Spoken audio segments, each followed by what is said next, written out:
بسم اللہ الرحمن الرحیم۔ ناظرین السلام علیکم۔ اسلام میں پردے کا تصور ایک اہم اخلاقی اور دینی حکم ہے جس کا مقصد معاشرتی پاکیزگی، عفت اور حیا کو فروغ دینا ہے۔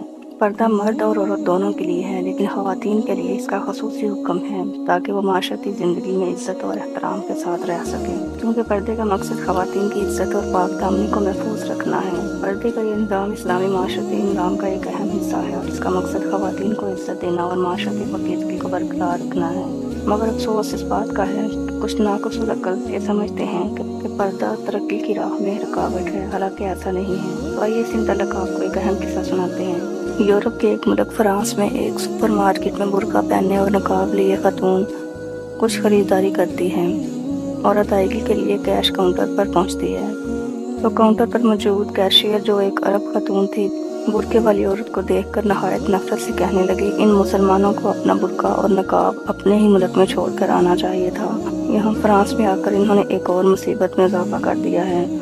جس پر برقعے والی خاتون نے اپنا نقاب اٹھایا تو یہ فرانسیسی نقوش والی گوری تھی۔ اس نے عرب خاتون سے مخاطب ہو کر کہا کہ میں عیسائیت سے اسلام میں داخل ہوئی ہوں، میں اصل اور نسل سے فرانسیسی ہوں اور فرانس میرا وطن ہے، تم لوگ باہر سے یہاں آئے ہو اور افسوس اس بات کا ہے کہ تم نے اپنا دین بیچ دیا ہے اور ہم نے اسے خرید لیا ہے۔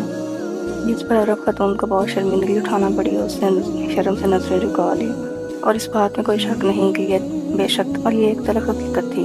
ناظرین، اگر ہماری ویڈیو پسند آئی ہو تو اسے لائک شیئر کرنا مت بھولیے اور ہمارے چینل کو ضرور سبسکرائب کریں اور بیل آئیکن بھی دبا دیں تاکہ مزید آنے والی ویڈیو سب سے پہلے آپ تک پہنچ سکیں۔ اللہ نگہبان۔